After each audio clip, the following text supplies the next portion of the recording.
I meet with annuity clients all the time, and I ask them these two questions to get started. Number one, what has you thinking about an annuity? This helps me understand, where does an annuity potentially fit in their overall situation? What have they seen? What have they heard? That helps you potentially think an annuity might be the right tool to solve that problem. And then number two, I'll ask this.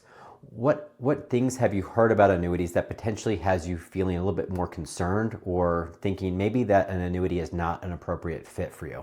And oftentimes it comes to this: high fees, high surrender charges, no access to my money, no death benefits. And so what we do is we systematically, one by one, will address each of those concerns, and I'll help you understand, how is that concern valid or invalid. When it comes to high fees, almost all of the annuities that I work with have no fees. Now, this is one thing that I try to really emphasize with my clients, is this: just because a product does not have fees does not mean that the product does not have trade-offs.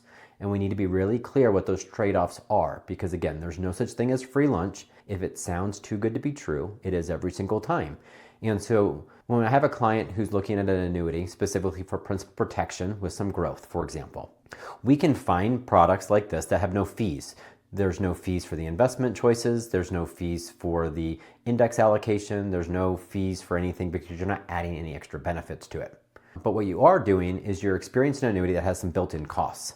And so how does the annuity company do this? One is they limit the upside of your growth. So for example, I like to use the S&P 500 as an index because it's really simple to understand. It's not like some of these man-made artificial indexes that were maybe created yesterday with these 10, 15-year back-tested histories, but no real time to actually track it, because again, the actual index maybe went live last month or something.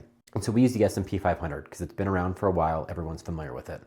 You will not get the full upside of the S&P 500. You get what's called a cap, or participation rate. Effectively, and these are described in my other videos, but these are ways to limit the upside. So that's one of the trade-offs, right? So you're getting principal protection, meaning if the S&P 500 were to lose, you're not going to lose. But on the flip side, you're not getting the full upside. And so that spread, that cap rate, that participation rate, that is an inherent cost you have to be aware of, right? It's not an explicit cost like a fee, but it is a trade-off, an opportunity cost. When it comes to surrender periods, it's very true. Oftentimes annuities will have anywhere from maybe a 5-year or up to 15 or even 20-year surrender periods I've seen.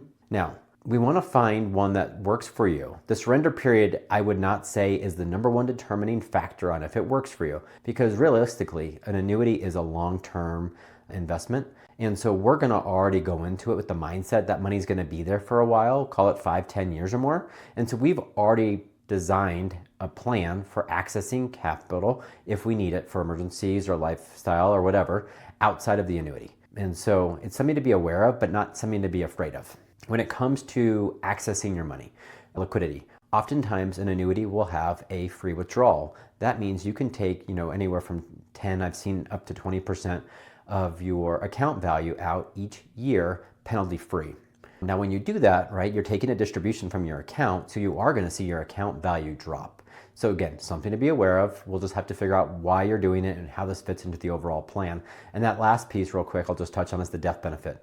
In almost all cases, the annuities that we design have death benefits. So if you die before your account value runs out, whatever is left is going to get paid out to your beneficiaries. It bypasses probate. It goes straight to the beneficiary, similar to how you have it structured in your 401ks, your IRAs, where whatever account value you haven't used for expenses, charity, whatever account value is left goes to the named beneficiary on file. An annuity structured like that functions the exact same way. So those are the big 4 myths that I oftentimes hear new clients and prospects that I'm working with. And so I'd love to help clear up any confusion that you have.